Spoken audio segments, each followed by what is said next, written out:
दाणं नमो सिद्धाणं नमो ऐर्याणं नमो वज्रायाणं नमो लोये सव्यसाहुणम्।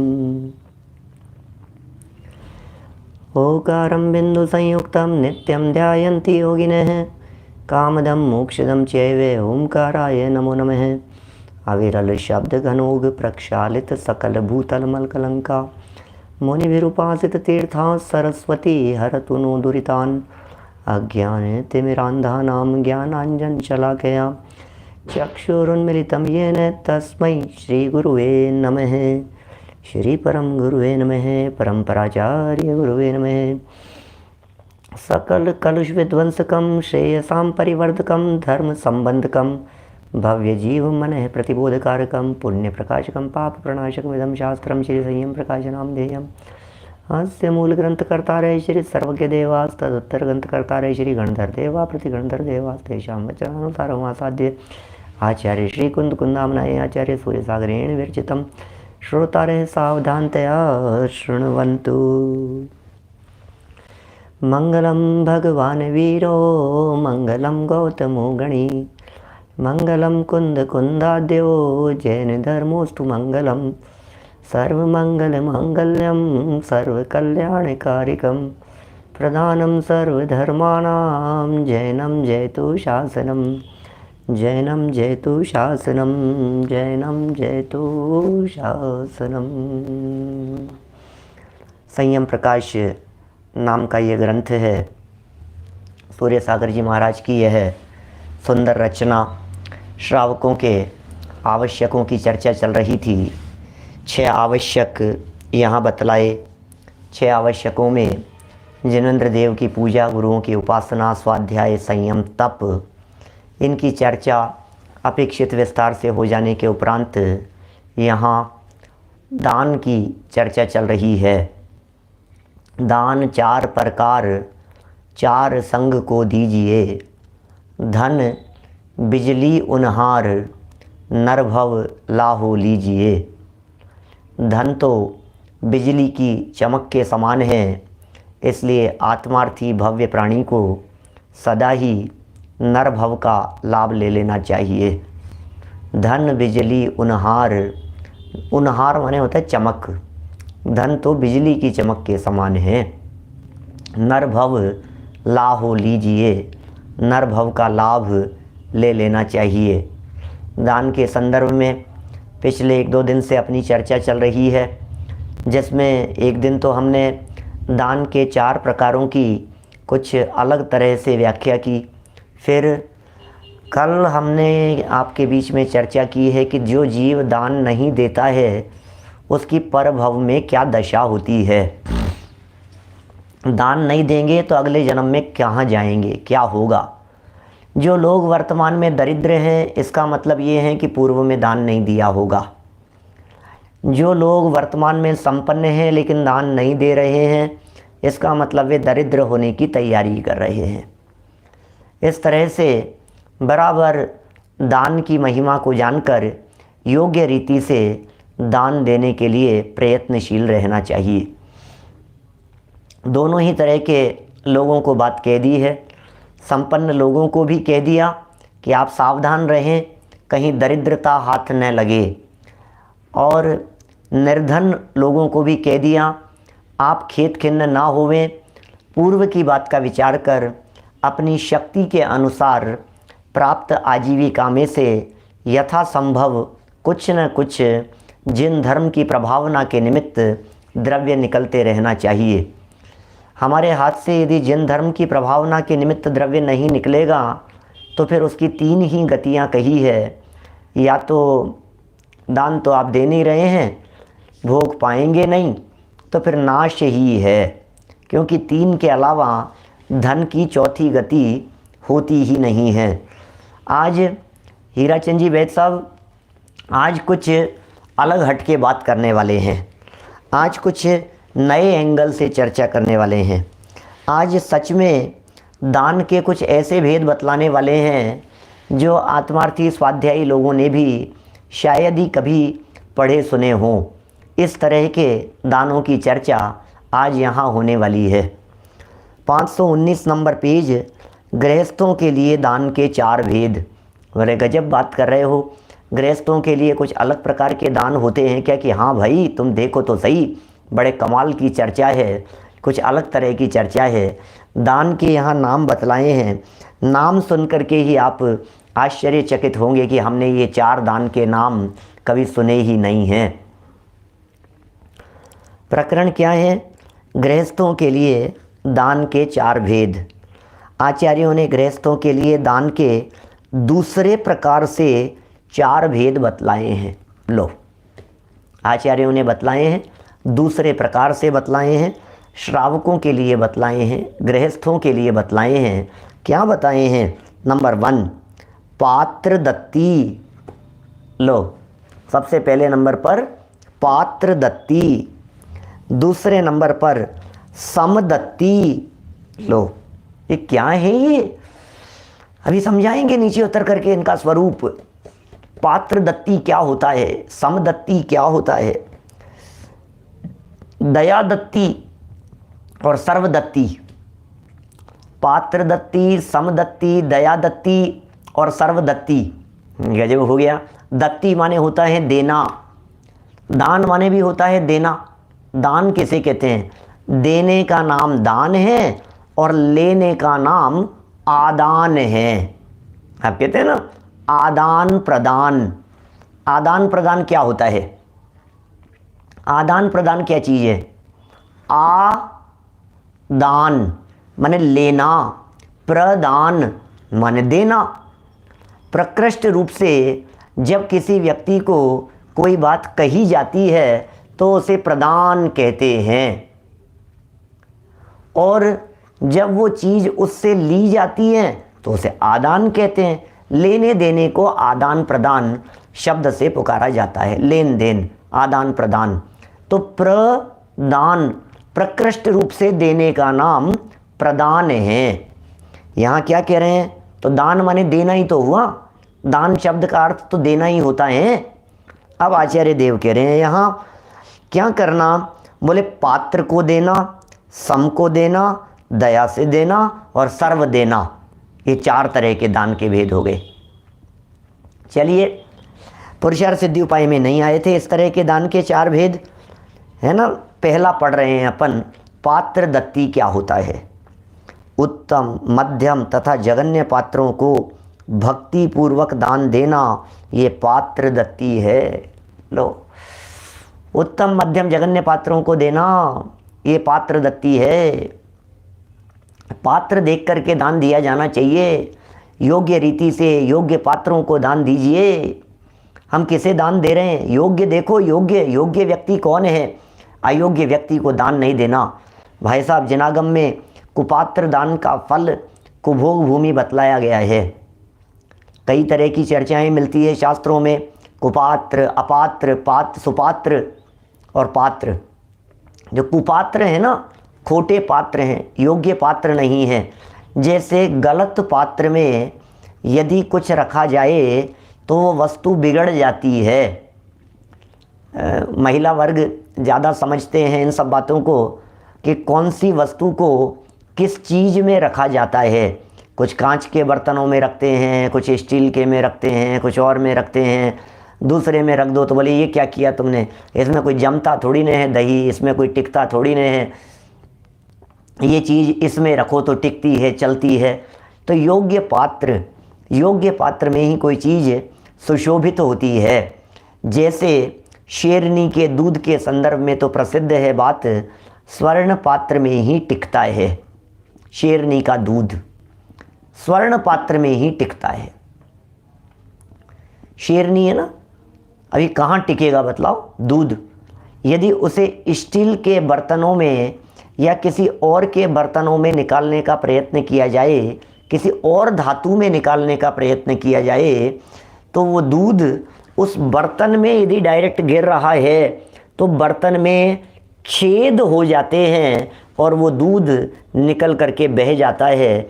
माने किसी और धातु में शेरनी के दूध को टिकाए रखने की पात्रता नहीं है। योग्य पात्र होना चाहिए। इसी तरह से ये जनवाणी के लिए भी कोई योग्य पात्र चाहिए। जब तक योग्य पात्र न मिले तब तक आप उसे ना देवें। देखिए यहाँ जो बात चल रही है, ये कह रहे हैं यहाँ पर पात्र दत्ती। पात्र का विचार करो, कौन पात्र है, योग्य पात्र कौन है। हमारे यहाँ जिनागम में 3 तरह के पात्र बतलाए हैं। 3 तरह के पात्र। पात्र माने बर्तन ही नहीं होता है, ग्रहण करने वाले को भी पात्र कहते हैं। उत्तम पात्र, मध्यम पात्र तथा जघन्य पात्रों को भक्ति पूर्वक दान देना, ये पात्र दत्ती है। उत्तम पात्रों को देना, मध्यम पात्र को देना, जघन्य पात्र को देना और भक्ति पूर्वक देना। भक्ति होनी चाहिए। आपने दान तो दिया लेकिन आपके परिणामों में खेद खिन्नता है, तो वो दान योग्य दान नहीं है। आप यदि दान दे रहे हैं तो आपके हृदय में बहुत दान दे मन हर्ष विशेखे, ऐसे ऐसे शब्दों के प्रयोग किए। दान दे मन हर्ष विशेखे, विशेष प्रकार का उल्लास उत्साह दान दे करके। ओहो, अरे भैया, हमने दान दे करके सामने वाले के ऊपर एहसान नहीं किया है, अपितु अपने ही कषायों को मंद किया है। हमारे हृदय की सरलता, क्या हमारे हृदय की सरलता का सूचक है ये। देखिए क्या कह रहे हैं, दान दे मन हर्ष विशेखे। उत्तम पात्र कौन है? बोले मुनिराज, ये उत्तम पात्र है। वीतरागी संत ये उत्तम पात्र हैं। भावलिंगी संत ये उत्तम पात्र हैं। पात्र दान में सर्वोत्तम है, आहार दान दिया जाना चाहिए मुनिराजों को। योग्य मुनिराजों को उनकी पदवी के अनुकूल जानकर उन्हें आहार दान दिया जाना चाहिए। देखिए नंबर 3, 2 मध्यम पात्र कौन हैं? एलक तथा क्षुल्लक, ये मध्यम पात्र हैं, मध्यम श्रेणी के हैं ये, है ना। और जघन्य पात्र कौन है? प्रतिमाधारी श्रावकों को जघन्य पात्र कह करके पुकारा है। तो उत्तम हो गए मुनिराज, मध्यम हो गए एलक क्षुल्लक 11वीं प्रतिमाधारी, और जघन्य पात्र हो गए प्रतिमाधारी श्रावक। माने श्रावक भी पात्र हैं लेकिन प्रतिमाधारी हों तो वे पात्र हैं। उत्तम मध्यम जघन्य शब्द हैं, स्टैंडर्ड के आधार पर इनके 3 शब्द हैं। जघन्य का अर्थ तो सबसे नीचे वाला होता है, इसमें कोई ऐसे ऐतराज वाली बात नहीं है कि जघन्य शब्द का प्रयोग किया जाए कि नहीं किया जाए। क्यों नहीं हो सकता है? जघन्य का अर्थ कोई हीन नहीं होता। मैंने जघन्य का अर्थ ऐसा कोई बेइज्जती कर दी हो या कोई अपमान कर दिया गया हो, ऐसा जघन्य का अर्थ नहीं समझना चाहिए। लेकिन सब मोक्ष मार्ग में लगे हुए हैं, ऐसे योग्य पात्रों को दान देने के लिए यहाँ प्रेरणा दी गई है। ये सर्वप्रथम प्रकार का दान हो गया है। अब यदि कदाचित ये नहीं मिले, मान लीजिए उत्तम पात्र नहीं मिले तो मध्यम को दीजिए, मध्यम पात्र नहीं दिए मिले तो जघन्य पात्र को दीजिए, और जघन्य पात्र भी ना मिले तो फिर क्या करें? अब बोलो क्या करें? तो फिर धीरे धीरे करके नीचे उतरने का प्रयत्न कीजिए, और अब आप कहाँ तक उतरेंगे ये आपके ऊपर निर्भर करता है। मैं तो यहाँ तक उतर सकता हूँ कि अपने जो साधर्मी लोग हैं उन साधर्मियों को भोजन कराना भी ये योग्य पात्र दान है। कभी साधर्मियों को अपने घर बुलाएं, कभी साधर्मियों को अपने घर बुला करके भोजन करें, कभी कुछ ऐसा आयोजन रखें जिसमें साधर्मियों के लिए धर्म आराधना करने वालों के लिए इस तरह का दान दिया जाए। उपदेश तो ऊपर का ही दिया जाएगा, लेकिन नहीं मिले तो आप दान न देवें ऐसा तो हम कहेंगे नहीं। देखिए खैर दूसरे प्रकार के दान की बात करते हैं। समदत्ती, समदत्ती पहला हो गया पात्र दत्ती, पात्र को दीजिए। फिर समदत्ती माने अपने समान धर्मात्मा अव्रत सम्यक दृष्टि श्रावकों को कन्या देना, समान में, समान स्तर वालों में, और रुपया देना, पैसा देना, घर देना, मकान देना, उपकरण देना, जायदाद देना, ये क्या क्या देने की बात कर रहे हैं? अपने समान स्तर वालों को अमित बढ़ जाते हैं जी, ये कैसी बात कर रहे हैं, ये क्या क्या दे सकते हैं आप समान स्तर वालों को। देखिए उससे कम वाले को पात्र नहीं कहा था। ऊपर जो उत्तम मध्यम जघन्य पात्र की चर्चा की थी, आप सोच सकते हैं कि उस जगह पर सम्यक दृष्टियों को क्यों नहीं शामिल किया। इसलिए नहीं शामिल किया क्योंकि ये तो श्रावक है, ये तो देने वाला है, अभी तो लेने वालों की चर्चा चल रही है। तो अपने से ऊपर वालों को देना होगा ना, क्या देना किसको होगा, देंगे तो अपने से ऊपर वाले को। अब आप कहेंगे साहब इनको दे देते हैं अपन अपने से हीन, तो फिर वो उत्तम दान नहीं हुआ, और हम आपको चौथे वाला तो मान करके ही चल रहे हैं। हम ये समझ रहे हैं कि भाई सम्यक दृष्टि तो आप होंगे, सम्यक दृष्टि घर गृहस्थी में रहता हुआ भी अविरति है, वो दान देगा, इसलिए पात्र तो वे ही हैं। फिर बोले वो पात्र नहीं मिल रहे हैं, तो फिर बोले समान लेवल वालों में क्या क्या दिया जा सकता है उसकी बात कह रहे हैं। अविरत सम्यक दृष्टि श्रावकों को कन्या देना, कन्या देना माने कन्या का विवाह उनके साथ में कराना, ये कन्यादान जैसे कहते हैं अपन। उसे यहाँ इन्होंने समदत्ती के अंतर्गत शामिल किया है, कन्यादान जैसे कहा जाता है। रुपया पैसा दिया, समान स्तर, समान का मतलब ये है गुणस्थान की दृष्टि से समान, समान का अर्थ स्तर की दृष्टि से समान नहीं है, समान का अर्थ यहाँ संयोगों की दृष्टि से समान नहीं है। घर दे दिया, मकान दे दिया उनको, उपकरण दे दिए, जायदाद दे दी उन्हें। क्या बात कर रहे हो साहब आप, कैसी जायदाद वगैरह देने की बात कर रहे हो आप जायदाद वगैरह भी दे सकते हो कि हाँ दे सकते हैं ना, क्या हो गया उनको, हमने राज्य दे देते हैं। भाई साहब क्या बात कर रहे हो आप, अपना राज्य उनके नाम कर दिया है। चक्रवर्ती सम्राट के लिए अपनी कन्याओं को देने का विधान कहाँ है।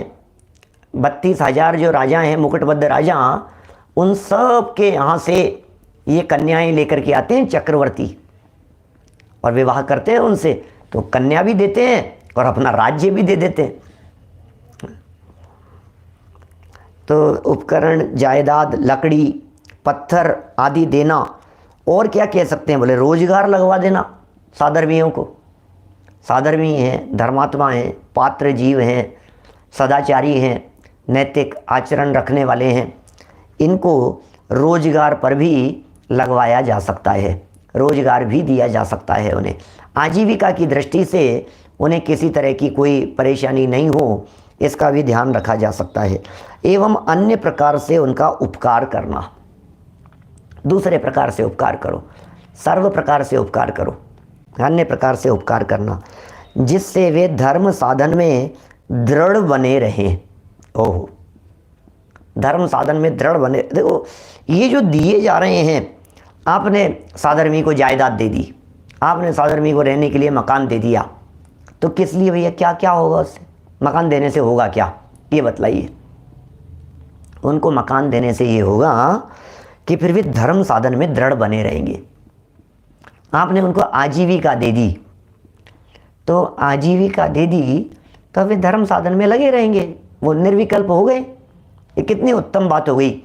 आपने साधर्मियों के भोजन की, विद्वानों के, ज्ञानियों के, धर्मात्माओं के, साधर्मियों के, उनके आवास की, भोजन की, उनको इतनी निश्चिंतता और इतनी अनुकूलता प्रदान कीजिए, जिस अनुकूलता के रहते हुए वे आत्मचिंतन के लिए समय निकाल सके।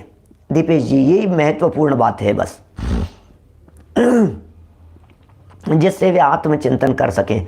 राजा महाराजा लोग किया करते थे, और पूर्व में जो अपने विद्वान हुए हैं, उन विद्वानों के लिए इस तरह की व्यवस्था करने वाले नगरवासी बहुत हुए हैं, माने जिनकी वजह से वे आजीविका से पूरी तरह से निवृत्त हुए और धर्म, ध्यान और आराधना में पूरी तरह से संलग्न हुए, जिससे वे धर्म साधन में दृढ़ बने रहें, धर्म में शिथिल न हो। वह समदत्ती है। बोलो, समदत्ती के लिए हमेशा तैयार रहना चाहिए। बहुत बढ़िया। पात्र दत्ती हो गई, पात्र दान दीजिए, समदत्ती दीजिए, समान लोगों में इस तरह का। बोले कोई बात नहीं, कोई बात नहीं, साधर्मीय हैं, कोई बात नहीं, इनकी व्यवस्था हमारे पास में होगी, इनके लिए हम करेंगे। सदाशिव दास जी ने लिखा है इस तरह की बातें, क्या रत्नकरण श्रावकाचार्य में ऐसी बहुत सारी बातें लिखी है। चलिए और आगे बढ़ते हैं थोड़ा सा। दयावृत्ति, दयावृत्ति भी और दयादत्ती भी। अब दयावृत्ति ज़्यादा उपयुक्त लगता है, देने की दृष्टि से दया भाव रखना, इसे भी दान में शामिल किया है। दया, दुखी, दरिद्री, बुभुक्षित, लंगड़ा, पंगु, अंधा, बहिरा, काना, कोढ़ी, उत्तम, उन्मत्त, मकान रहित, परिवार रहित, बीमार, विद्यार्थी, अति बालक, अति वृद्ध, पशु पक्षी, जलचर थलचर नपचर, समस्त जीवों की दया करना श्रीमंतों का परम कर्तव्य है। इस दान को दयादत्ती कहते हैं। एक करुणा दान है। पात्र दत्ती समदत्ती के बाद ये करुणा दान है, जिसे दयादत्ती, दयावृत्ति, करुणा दान कह करके पुकारा गया है। ये किस तरह का दान हो गया है? ये भी है, आपको कोई दुखी जीव नहीं दिखाई देवे, ऐसे ही भावना भाते हो आप। शांति पाठ जब बोलते हो तब आप रोजाना बोलते हो ना, सुखी रहे सब जीव जगत के, कोई कभी नहीं घबरावे, बैर पाप अभिमान छोड़ जग नित्य नए मंगल गावे। आप ये जो भावना भाते हो आप शांति पाठ में रोजाना, क्या इस भावना में दुखी दरिद्री जीवों के प्रति करुणा का भाव नहीं झलकता है? ये भावनाएं कोरी ही भावना है। दरिद्रियों के प्रति बुभुक्षित माने भूखे व्यक्ति, लंगड़े हैं, आप सहयोग कीजिए उनका। हमारे हैं एस.एल. गंगवाल साहब जयपुर में, किसी व्यक्ति का यदि हाथ टूटा हुआ हो, पैर टूटा हुआ हो, तो उसके लिए वो बिल्कुल ऐसे शिविर लगाते हैं पूरे दुनिया भर में। आप चाहें तो आपके शहर में भी आकर के वो व्यवस्था कर सकते हैं। उनकी टीम आएगी, जिनके हाथ टूट गया है, पैर टूट गया है, लकड़ी के लगाएंगे और वो अपना काम खुद कर सकें। हमारे जयपुर में शांतिलाल जी गंगवाल साहब, विपिन जी गंगवाल परिवार से बहुत अच्छा काम, सेवा भावना से निःशुल्क शिविर लगाए जाते हैं, निःशुल्क प्रदान किए जाते हैं। हाथ टूट गया, जैसे मान लीजिए ये पंजा इतना टूट गया, यहाँ से मुड़ना चाहिए, तो लकड़ी का ऐसा कुछ भी नहीं, बहुत इजी उसको लगा लो, और वो लगाने के बाद में फिर उनकी उंगलियाँ चलेगी, इस तरह से उंगलियाँ चलती है। वो अपने चम्मच से खा सकते हैं, हाथ टूट गया था लेकिन वो चम्मच से खा सकते हैं, माने वो अपने गिलास पकड़ सकते हैं, उठा सकते हैं, भोजन कर सकते हैं। तो इस तरह से वे निःशुल्क शिविर लगाते हैं। आँखों के शिविर की बात नहीं कर रहा मैं, तो ये कृत्रिम लकड़ी के हाथ पांव बना करके उन्हें लगाने की बात कर रहा हूँ। ये सब दयावृत्ति की बातें। लंगड़े हैं, पंगु हैं, इस तरह से अंधे व्यक्ति हैं जिनको दिखाई नहीं देता है, उनके लिए आप क्या सेवा के कार्य कर सकते हैं। बहुत सारी ऐसी अंधे बहरों वगैरह के लिए ब्रेल लिपि चलती है, एक जो शिक्षा की दृष्टि से उन्हें पढ़ाया जाता है, पढ़ाई के लिए, ज्ञान प्राप्त करने के लिए उनके लिए अलग तरह की किताबें होती है। गूंगे बहरे वगैरह के लिए स्कूल वगैरह सब अलग तरह के होते हैं, उनमें भी योगदान दिया जा सकता है। ये सब सामान्य दया की बात कर रहे हैं, ये दया दान की बात कर रहे हैं, करुणा दान की बात कर रहे हैं। ये कोई धर्म नहीं है। ये करते हुए दुनिया में कोई व्यक्ति अपने आप को धर्मात्मा नहीं समझ लेवे क्या। देखिए ये कह रहे हैं हाथ ही लगाते हैं खाली, पैर महावीर विकलांग समिति में लगाते हैं, लेकिन दोनों ही जयपुर में लगाए जाते हैं। जयपुर फुट भी फेमस है। देखिए पंगु है, अंधा है, बहरा है, काना है, कोढ़ी है, अभी किस किस तरह के जीव। और ये हमने ये सारी दशाएं बिताई है भाई साहब, बहुत बार बिताई है। जिसके जीवन में औरों के प्रति करुणा भाव नहीं है, जिसे दीन दुखी जीवों को देख करके जिसके हृदय में करुणा का भाव नहीं आता है, जिसका चित्त दया से भीगा हुआ नहीं है, उस व्यक्ति के चित्त में ये धर्म रूपी उत्तम पवित्र वस्तु ये कैसे प्रवेश करेगी? ये धर्म उसमें कैसे प्रवेश करेगा?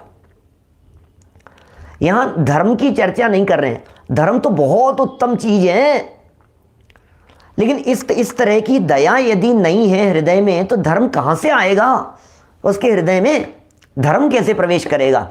जिन जीवों के हृदय में धर्म प्रवेश करता है उन जीवों के हृदय कठोर नहीं हुआ करते हैं, उन जीवों के दिल पत्थर के नहीं हुआ करते हैं।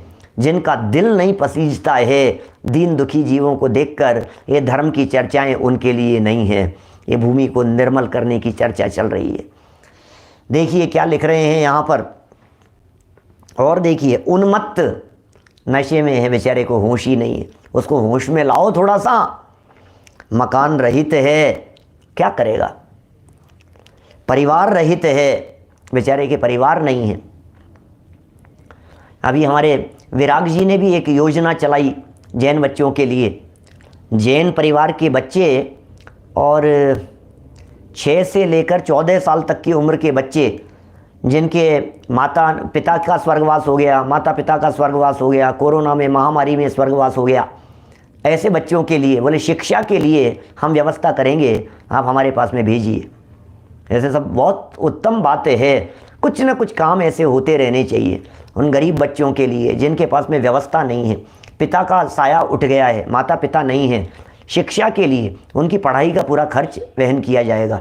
तो ऐसे हो सकते हैं कार्य। देखिए, परिवार रहित हो गए हैं, इसलिए मुझे वो विकल्प आया। बीमार हैं, सेवा की जानी चाहिए। विद्यार्थी हैं, पढ़ाया जाना चाहिए। अति बालक हैं, बहुत छोटे बालक हैं, क्या बहुत छोटे बालक हैं भाई साहब, क्या करें। अति वृद्ध हैं, बहुत बुजुर्ग हो गए हैं, उनसे उठा बैठा ही नहीं जाता, काम नहीं किया जाता है उनसे, क्या करेंगे। पशु पक्षी हैं, अब पशु पक्षियों का क्या करें, सेवा करो उनकी, दया पालो। और जलचर, थलचर, नवचर हैं, हम लोग किस में हैं? जलचर हैं या थलचर हैं हम लोग, या नवचर हैं? हम कौन हैं इन तीनों में से? जलचर, थलचर, नवचर में से ये हम मनुष्य गति के जीव किस में आते हैं? थलचर है ना? कोई नहीं है, कोई नहीं है। ये सब त्रियंचियों के भेद हैं, थलचर नहीं है भाई साहब। क्या हम थल पर भले ही चलते हों लेकिन हम थलचर नहीं हैं। कितने सारे लोग सब थलचर थलचर लिख रहे हैं, थलचर नहीं है, हम मनुष्य गति के जीव हैं। जलचर, थलचर और नवचर ये तीनों त्रियंचों के भेद हैं, मनुष्यों के भेद नहीं हैं।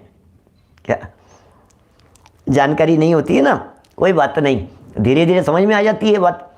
आप सुनते रहते हैं, आपके समझ में आती रहती है, कंसेप्ट क्लियर होता रहता है, बात खुल जाती है। अब नेक्स्ट टाइम जब कभी पूछेंगे तो तुरंत बता देना कि अरे भाई ये तो कोई, हम ज़मीन पे चलते हैं तो कोई थलचर थोड़ी ना हो गए हैं। ऐसा नहीं है। त्रियंच गति के जीव 3 प्रकार के होते हैं, कुछ जल में गमन करने वाले, कुछ ज़मीन पर गमन करने वाले और कुछ आसमान में उड़ने वाले। संजय जी पहले बताया था, फिर बहुत सारे नए हैं उनको नहीं पता, फिर कभी बताऊंगा। तो जितनों को पता लग गया है उसके अलावा फिर कोई नए लोग और होंगे। तो इन जीवों पर, इन जीवों की दया करना श्रीमानों का परम कर्तव्य है। श्रीमान संपत्ति संपन्न लोगों का परम कर्तव्य है। इस दान को दया दत्ती कहते हैं। ये तीसरे प्रकार का दान हो गया, दया दत्ती। चलिए चौथे प्रकार के दान की तरफ हम आगे बढ़ेंगे। पहले इस दया दत्ती को ही देखिए, इसी को और समझा रहे हैं। दया दत्ती क्या है? देखिए, औषधालय, भोजनशाला, विद्यालय, अनाथालय, गुप्त संहितालय आदि जो भी पुण्य कर्म के इस प्रकार के साधन जुटाना है वह दया पूर्वक दान करने के कारण दया दत्ती के अंतर्गत आ सकते हैं। अब देखिए, ये सब पुण्य कार्य हैं, पहले बहुत होते थे इस तरह के, अभी तो ज़माना इस तरह का रहा नहीं है। होता है लेकिन आज भी करते हैं जगह जगह, समाज के लोग मिलकर के। कहीं उत्तर प्रदेश वालों की धर्मशाला है, कहीं राजस्थान वालों की, दिल्ली वालों की धर्मशाला है, कहीं ऐसा है। तीर्थ क्षेत्रों पर अपन जाते हैं तो ये उनका है, ये बड़जात्या जी की बनाई हुई है, ये पाटनियों की है, ये गोदिकाओं की है, ये इनकी है। इस तरह से बहुत होते हैं। और पहले तो होता ही था ऐसा, पुराणों में, प्रथमानुयोग में ऐसी कहानियाँ अपन बहुत सुनते हैं और बचपन में भी देखते थे अपन। गाँव में जिनमें विद्यालय नहीं होते हैं वहाँ विद्यालय बनवाइए, जहाँ कुएँ नहीं है वहाँ कुएँ खुदवाइए, जहाँ जल की व्यवस्थाएं नहीं है वहाँ जल की व्यवस्थाएं करवाइए, जहाँ औषधालय नहीं है वहाँ औषधालय खुलवाइए। और इन सब के साथ में मैं बात कहूँगा, जहाँ पाठशालाएं नहीं है वहाँ पाठशालाएं खुलवाइए, जहाँ जिन मंदिर नहीं है वहाँ जिन मंदिर बनवाइए। अब ये सब हैं, इसी औषधालय हो गया, मतलब दवाई की व्यवस्था, भोजनशाला हो गई, खान पीन की व्यवस्था, विद्यालय हो गए, शिक्षा की व्यवस्था, अनाथालय हो गए जहाँ अनाथ लोग रह सकें, और गुप्त संहितालय माने कुछ इसी तरह की चीज़ है जहाँ कोई इस तरह से रह सकें, गुप्त रीति से रह सकें, सुरक्षा की दृष्टि से, जहाँ किसी को सुरक्षा प्रदान की जा सके। मुझे ऐसा लगता है ये कोई वृद्धाश्रम जैसी बात मान लीजिए, कि क्या कहते हैं विधवाश्रम जैसी चीज़ समझ लीजिए, गुप्त संहितालय, या फिर जहाँ कन्याओं के रहने की सेफ्टी से जहाँ रखा जा सके, महिलाओं को रखा जा सके, विधवाएं हैं, बालिकाएं हैं, जो ब्रह्मचारिणियाँ हैं, त्यागी व्रती हैं, उन लोगों के लिए जो जहाँ गुप्त रह करके अपनी संहिता का पालन कर सकें, इस तरह की कोई चीज़ होनी चाहिए। और भी खोजा जा सकता है, कोई और विशेष इस शब्द का अर्थ निकलता हो तो, लेकिन इसी तरह का कुछ होना चाहिए, ये पुण्य कार्य के अंतर्गत है। ऐसे कर्म के इस प्रकार के साधन जुटाना, इस प्रकार से वह दयापूर्वक दान करने के कारण दया दत्ती के अंतर्गत आ सकते हैं, है ना। लिख रहे हैं साहब, इसका ये जो गुप्त संहितालय है इसको उदासीन आश्रम जैसा भी कह सकते हैं, ऐसा भी कह सकते हैं, जहाँ निर्वृत्त होकर के गुप्त रह करके शांति से स्वरूप में गुप्ति प्राप्त करने के लिए आराधना की दृष्टि से रह सके, ऐसे स्थानों की भी बात यहाँ हो सकती है। दयापूर्वक दान करने के कारण दया दत्ती के अंतर्गत ये आ सकते हैं, इन साधनों को जुटाना। ये कुछ लिख रहे हैं, दूसरे देश के लोगों को सुरक्षित रखना, गुप्त संहितालय, ऐसा भी कह सकते हैं, दूसरे देश के लोगों के लिए भी हो सकती है। चलिए, जो भी हो, पुण्य कार्यों की बात है, शुभ कार्यों की बात है, शुभ कार्यों के लिए अपने धन को उसमें लगाना, ये सब इस दया दत्ती के अंतर्गत ही आएगा।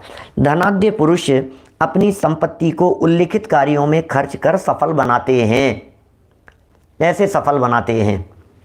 धर्मात्मा पुरुष यदि उनके पास संपत्ति नहीं है तो धनिकों को उपदेश देकर एवं दान करा के पुण्यार्जन करते हैं। देखो क्या कह रहे हैं, धर्मात्मा पुरुष हैं कोई, अब उनके पास में संपत्ति नहीं है तो क्या करेंगे। धर्मात्मा पुरुष हैं, यदि उनके पास संपत्ति नहीं है तो धनिकों को उपदेश देते हैं और उनसे दान करवाते हैं। समझ में आ रही है बात। उन्होंने कह दिया कि इस जगह पर दान दीजिए, ऐसे दान करवाते हैं, खुद नहीं ले रहे हैं, लेकिन योग्य रीति से। आपको पता नहीं है कहाँ दिया जाना चाहिए, आपने किसी योग्य व्यक्ति से पूछ लिया, धर्मात्माओं से पूछ लिया कि भाई आप इसका योग्य जगह बतलाइए, तो उन्होंने योग्य स्थान बतला दिया, उस स्थान पर दे दिया गया। इस संस्था को दीजिए, इस विद्यालय को दीजिए, इस जगह पर दीजिए, यहाँ अच्छा कार्य हो रहा है यहाँ दीजिए। तो इस तरह से जगह बता देते हैं ये धर्मात्मा लोग और पुण्यार्जन करते हैं। इस तरह के ये सब दया दत्ती के अंतर्गत आएगा। देखिए सामने जवाब लिख रहे हैं, बड़ा सुंदर बात लग रही है ऐसी। ये प्रतीक जी ने लिखा है सामने जवाब, युद्ध वगैरह का जब काल होता है तो ऐसे काल में, दुर्भिक्ष के काल में गुप्त स्थान पर ले जाना, ऐसा है, ये भी दान के अंतर्गत है। अब ये बातें कहाँ पढ़ी होंगी बोलो, श्रावकाचार ग्रंथों को कौन इतना गहराई से पढ़ता है, कहाँ ये बातें इस तरह की मिले। समझ लीजिए आप, कोई दंगे वगैरह हो रहे हैं, कोई ऐसे मारपीट का समय बन गया है, तो उस समय में उनको एक सुरक्षित स्थान पर पहुंचा देना, उनकी सुरक्षा की व्यवस्था कर देना, ये सब गुप्त संहितालय इस तरह का कहलाता है, जहाँ सुरक्षा की जा सके। मैं इस गुप्त संहितालय को ऐसा भी कह सकता हूँ, स्वाध्याय शालाएँ बना दीजिए, स्वाध्याय केंद्र, इनको ध्यान केंद्र भी कह सकते हैं, गुप्त संगीतालय को। अब देखो कितने तरह के अर्थ निकल गए हैं। गुप्त संगीतालय के कितने तरह से अर्थ निकाले जा सकते हैं। ध्यान केंद्र बना दिए आपने। क्यों बना? ध्यान केंद्र को क्यों इसमें शामिल किया जा सकता है? इसलिए शामिल किया जा सकता है कि वहाँ गुप्त रह करके आप आराधना कर सकते हो, किसी को पता नहीं है। ध्यान केंद्र में चले गए, अंदर जा करके गुप्त हो गए, ऐसी स्थिति बना दी वहाँ, वो गुप्त संगीतालय।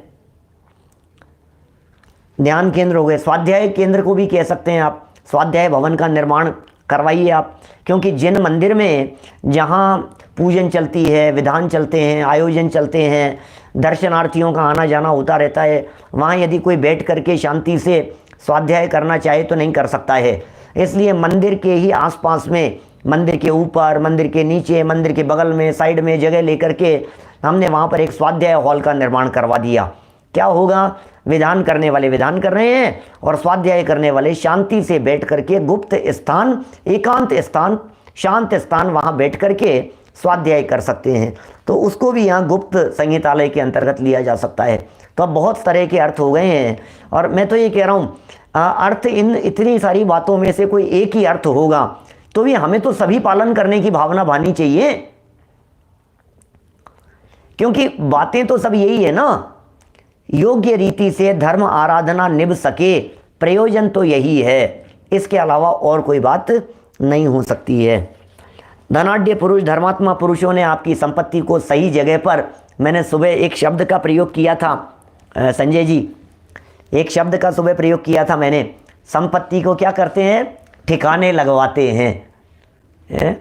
इसको ठिकाने लगवा दो, क्या करें? कहाँ ले जाएं इस संपत्ति को? न भोगते बनता है, न खर्च करते बनता है, हम करें क्या? पंडित जी आप बता दो इसको कहाँ ठिकाने लगाना है। तो ठिकाने लगवा दिया। चलिए 5 रुपये की बात कही थी भैया, 5 रुपये देने का भाव है हमारे को, कहाँ देने हैं 5 रुपये? अरे भाई 5-5 रुपये भी बड़े बहुमूल्य होने लग गए हैं आजकल। फिर देखिए आगे चौथे नंबर पर सर्वदत्ती। ये कौन सी तरह के दानों की चर्चाएं हैं, देख देख करके कैसा लगता है। सर्वदत्ती, गजब हो गया, सब कुछ दे दिया। ऐसा भी होता है, आप सब कुछ भी दे देते हैं, ऐसा भी संभव है कि हाँ जी, अपने कुटुंबी जन एवं उत्तराधिकारियों को उपार्जित की हुई संपत्ति में से कुछ देना अथवा सब देना सर्वदत्ती एवं अन्वय दत्ती दान कहलाता है। लो, ये तो सब करते हैं, ये तो सब करते हैं भैया, दे करके ही जाना है। ये भी नहीं करते हैं क्या हृदय मोहन जी साहब फिरोजाबाद वाले? ये भी नहीं करते हैं लोग। क्यों नहीं करते हैं? इसीलिए तो घर घर में झगड़े हो रहे हैं।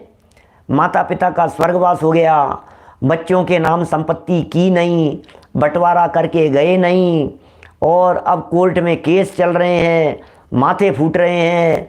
उधर से बहनों ने केस कर दिया है, बुआ जी ने केस कर दिया है, आपस में लड़ रहे हैं, वो हिस्सा मांग रही हैं, ये हिस्सा ले रहे हैं। क्या क्या हो रहे हैं दुनिया भर में, क्यों हो रहे हैं भैया? तुम ही अपने हाथ से दे जाओ ना, सबको बंटवारा कर जाओ ना योग्य रीति से। भैया इतना इनको देना है, इतना इनको देना है, भाइयों में बंटवारा कर दो, बच्चों में, बच्चियों में, जिसको जैसा आपको देना हो दे करके चले जाओ। वापस छीन लेते हैं, लड़ाई झगड़े हो रहे हैं। इसलिए ये सब योग्य रीति से देना, अपनी कमाई हुई संपत्ति को बिना क्लेश किए हुए बराबर दे देना। लेकिन एक बात और फिर मैं बीच में कह रहा हूँ, घर गृहस्थी में रहते हो, सब कुछ दे मत देना पहले ही, नहीं तो फिर तुम्हें निकाल करके बाहर फेंक देंगे। हाँ, विल बनानी चाहिए, सबको विल लिख करके जानी चाहिए, ऐसा ही होना चाहिए। क्या माने आपने विल तैयार कर दी, भाई मैं जब तक जिंदा हूँ, मेरे मरण हो जाने के बाद मेरी संपत्ति का बंटवारा इस तरह से होगा, तो ऐसा विल बना लीजिए। नहीं तो फिर समझ लीजिए आप घर से बाहर हो गए, यदि आपके पास में कुछ नहीं है तो। देखिए सर्वदत्ती की भी बात हो गई, कैसे कैसे देने की बातें, इनको भी देने के अंतर्गत लेते हैं कि हाँ, इनको भी देने के अंतर्गत लेते हैं। अपने हाथ से दे दो, कोई बात नहीं, नींद सांप की तरह बैठे रहता है, ये छोड़ना नहीं चाहता है। ये जो सर्वदत्ती की भावना है ना, गजब की बात कहूँ, धार्मिक दृष्टि से, अपने आराधकों की दृष्टि से बात कहता हूँ, ये सर्वदत्ती की भावना एक प्रकार से पद छोड़ने की भावना है। ये सर्वदत्ती की भावना माने जीते जी अपना जो तिजोरी के ऊपर मालिकाना हक जमा रखा था, उस परिग्रह की पोटली को माथे से उतार देने की भावना है ये सर्वदत्ती। आपको लगेगा बाल बच्चों के नाम कर दिया, इसको भी दान कह रहे हैं। यहाँ गृहस्थों के लिए 4 प्रकार के दान बता रहे हैं। इस लेवल पर जाकर के उतर जाएंगे। अब दान भी इस लेवल का रह गया है, इतने नीचे लेवल पर उतर करके दान की चर्चा करेंगे? नहीं, विनय सिंह जी साहब, वजन उतार दिया है हमने। माथे पर जो परिग्रह की पोटली बांधी हुई थी, उस पोटली का वजन उतार दिया। भैया अब हमारा नहीं है भैया, ये जो फैक्ट्री थी, ये प्रॉपर्टी थी, ये जो ज़मीन और प्रॉपर्टियाँ जो थी, इन सबको हमने बच्चों के नाम कर दिया। अब हमारा उससे कुछ लेना देना नहीं है, हमारे माथे पर वो परिग्रह का बंडल नहीं है। क्या बोलो, ये कितनी बड़ी चीज़ है। ये जीते जी करने के लिए कह रहे हैं, कम से कम उन लोगों को तो करने के लिए कह रहे हैं जिन लोगों की उम्र 70 वर्ष की हो गई है। आप बराबर कर दीजिए, निर्भर हो जाइए। आप अपने माथे पर वजन मत रखिए, परिग्रह का बोझ अपने माथे पर लाद करके मत रखिए। और उसके बाद ये विल का चक्कर भी नहीं कह रहे हैं यहाँ तो, मतलब ये विल में तो फिर समझ लो आप मरते दम तक उसके ऊपर, तो कम से कम मरते दम तक तो मेरा अधिकार रहेगा, ये अधिकार जमा करके बैठा है। यहाँ तो सर्वदत्ती में बोले सब अपन ने अपने हाथ से दे देवा करके निपटा दिया, मेरा कुछ लेना देना नहीं है, मैंने दे दिया है। जब दे दी जाती है कोई चीज़ तो फिर ली थोड़ी ना जाती है, उससे मांगी थोड़ी ना जाती है, फिर उसके ऊपर कोई अपना अधिकार थोड़ी ना जमाया जाता है। हमने दे दिया, अब हमारा तो अब मेरा कुछ नहीं रहा भैया, मैं तो वो तो उनके नाम हो गया, अब उनके नाम कर दिया, मैंने तो हस्ताक्षर करके दे दिया था उनको। ऐसा है। देखिए क्या कह रहे हैं ये, माता पिता किस किस को देने की बात कह रहे हैं? काका काकी किसी को भी दे सकते हो आप, माता पिता, काका काकी, भाई भतीजा, स्त्री, पुत्र पुत्री, पोती पोता, किसी के भी नाम कर सकते हो आप। हमने हमारे पोते के नाम कर दिया, लो ये क्या कर रहे हो आप?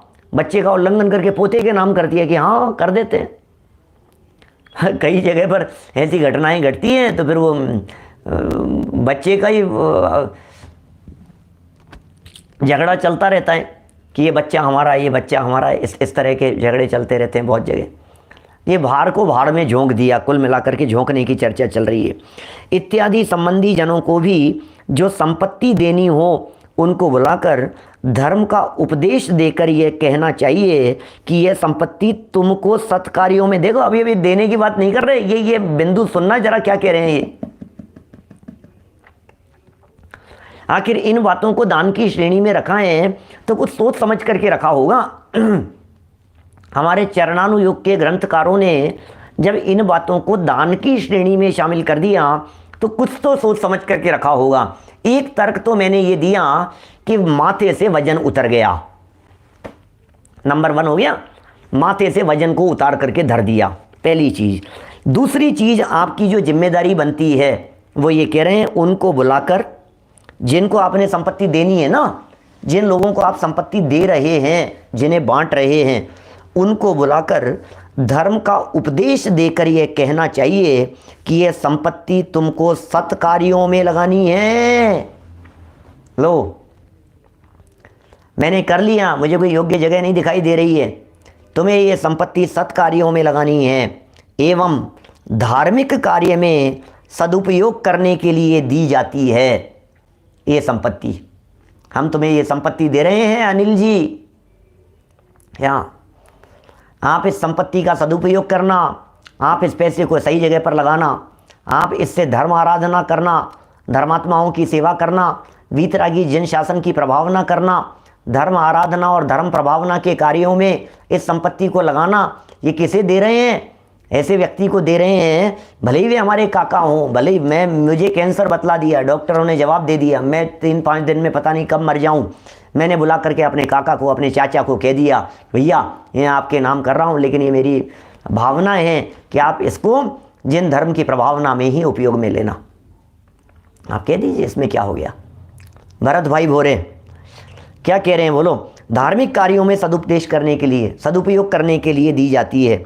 इसका सदुपयोग करना, पाठशालाएं खुलवाना, ग्रंथ छपवाना, ग्रंथ भिजवाना, जगह जगह बांटना, लोगों को प्रेरणा देना, लोगों को शिक्षा देना, धर्म के मार्ग पर चलने के लिए प्रोत्साहित करना, इस धन से पाठशालाओं के अंदर पुरस्कार वितरित करना, लोगों को खूब ऐसा सहयोग प्रदान करना, ये सब इसका सदुपयोग करना।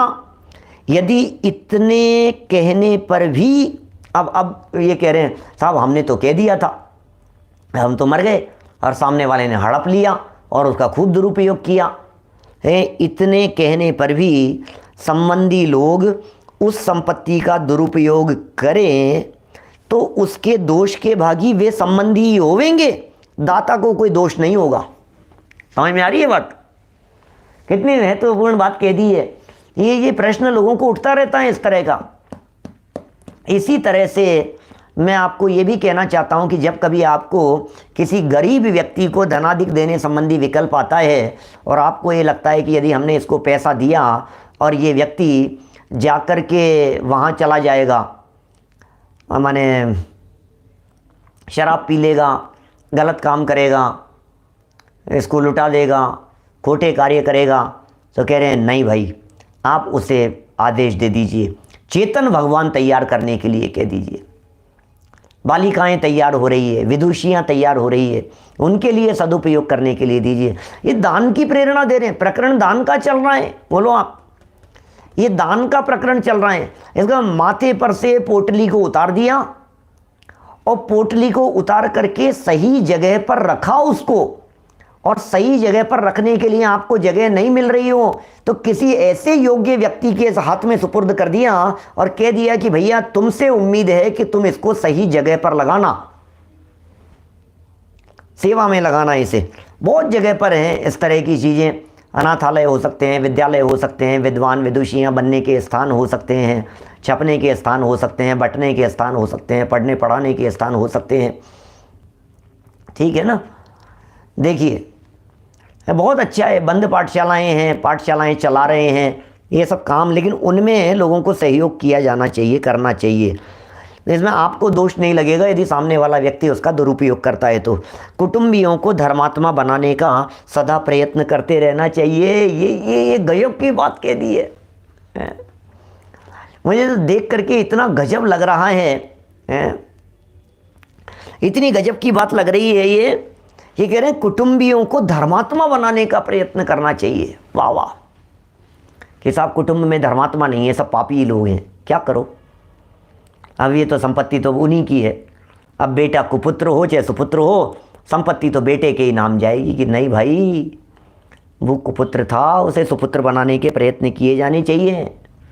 अरे दुनिया को आप बांट रहे हो, दुनिया को सद्धर्म के मार्ग पर लगा रहे हो, लेकिन यहाँ ये कहना चाह रहे हैं भैया दुनिया को तो लगाया, स्वयं को भी लगाओ, अपने परिवार वालों को भी लगाओ।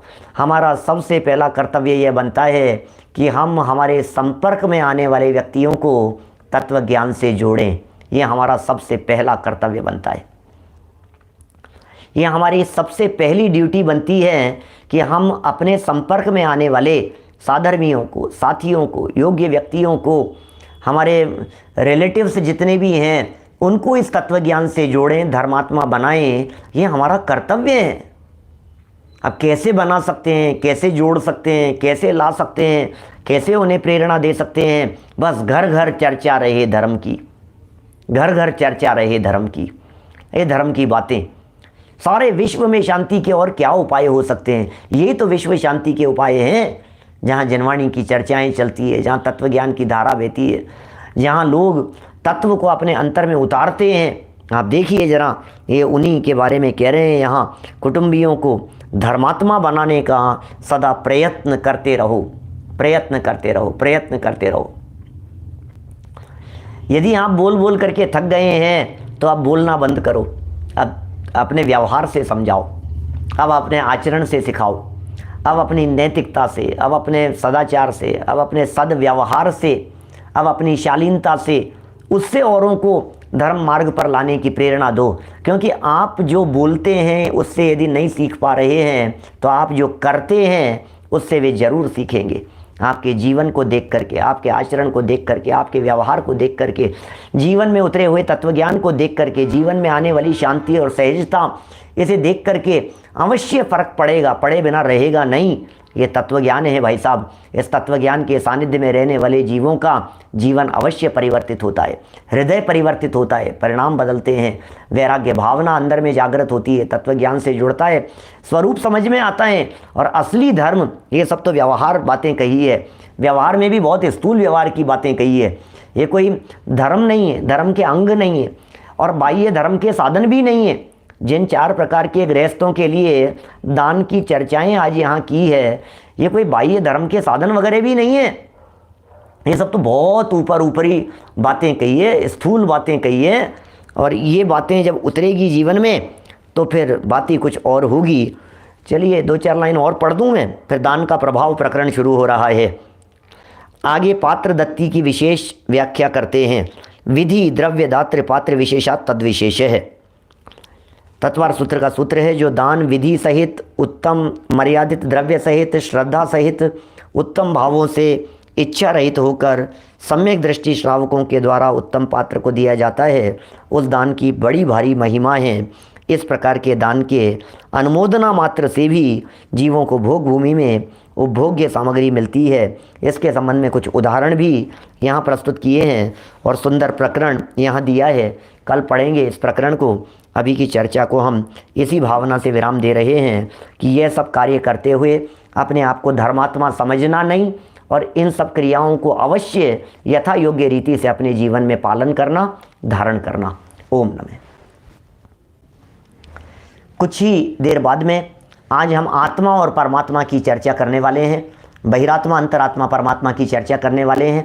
Jain centre of Houston, America वालों के लिए कल भी एक सेशन लिया था। भारतीय समय के अनुसार ठीक 9:30 बजे हम शुरू करेंगे। 9:30 से 10:30 1 घंटे वो चर्चा चलने वाली है, जिसमें आत्मा कैसे परमात्मा बने, आत्मा कौन है, परमात्मा क्या है, कौन बहिरात्मा, कौन अंतरात्मा और कौन परमात्मा, ये चर्चा होगी। अभी जनवाणी स्तुति।